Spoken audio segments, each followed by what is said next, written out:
All right, the carriage all tightened up. The last thing here before we put the cover on, let's get this grease, excess grease out of here. Those gears have come together and pushed out the excess. We don't want all that in there just to collect dirt, so keep it as clean as possible. We only need teeth or grease on the teeth.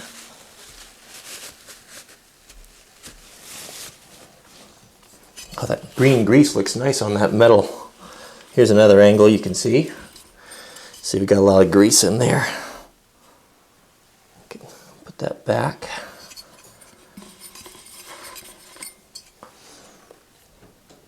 Nice.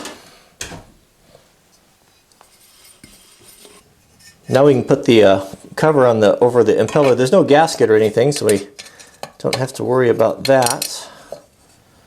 These old-fashioned screws with the square heads. Whenever you see these regular slotted screws with square heads, you know it's old. It's old-fashioned stuff.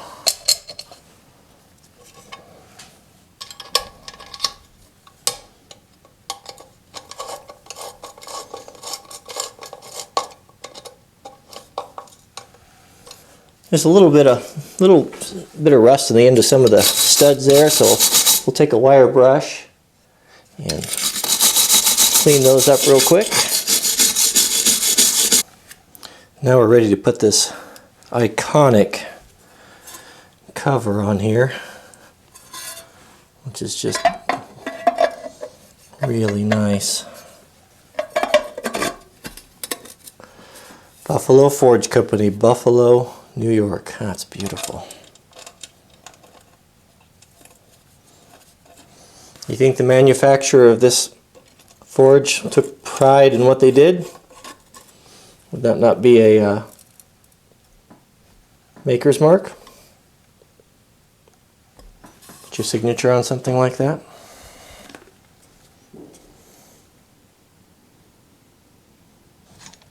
There, of course, will need to be a little work on this tube.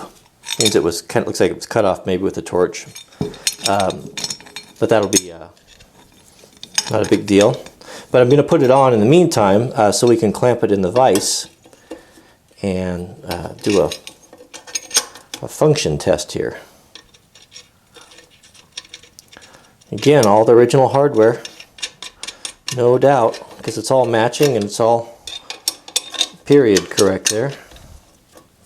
I love the look of the square bolts. When I restored my Apple press, it had these square bolts on it, nuts and bolts as well, owing to the fact that it's very old.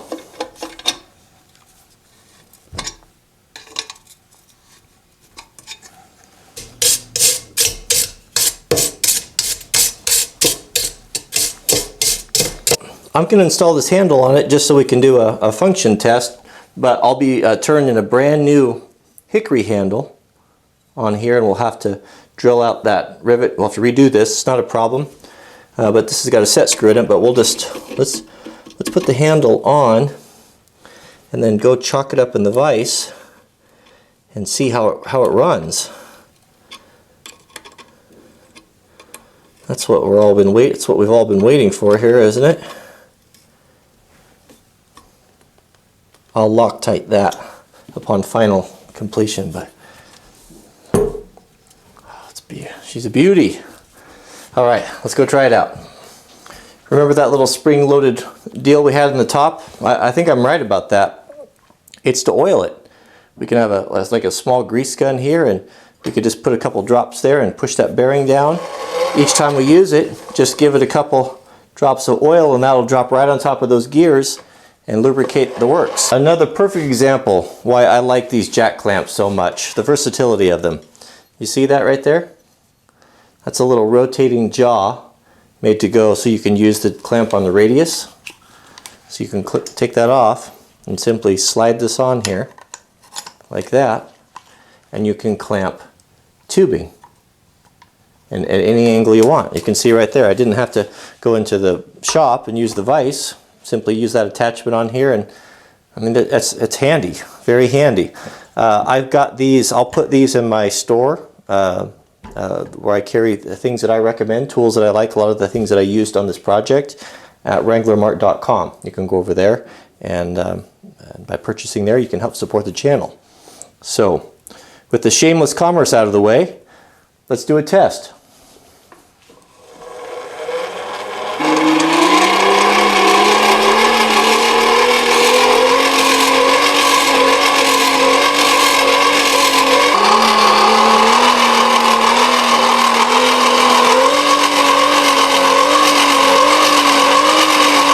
So you're undoubtedly going to ask, how much air does it blow? It's kind of hard to measure it, but at a good crank, I would say it blows probably a little bit more than a pretty heavy-duty hair blower on high. Blows really hard and strong. Perfect for a small forage.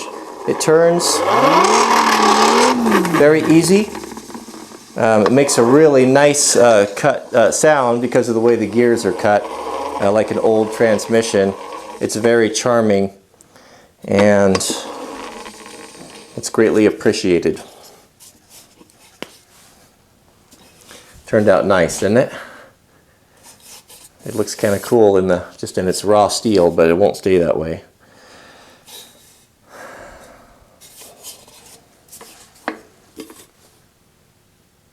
So a couple things left to do.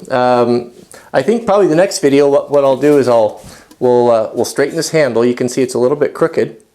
It'll straighten up no problem, and we'll drill that rivet out.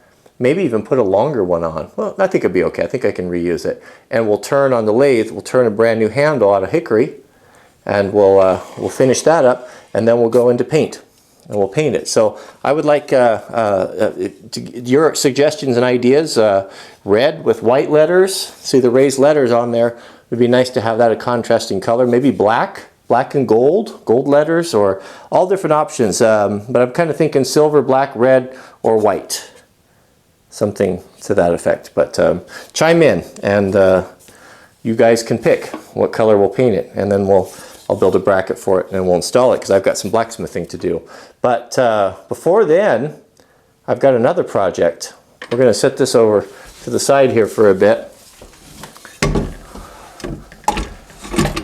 I've got something really cool to show you.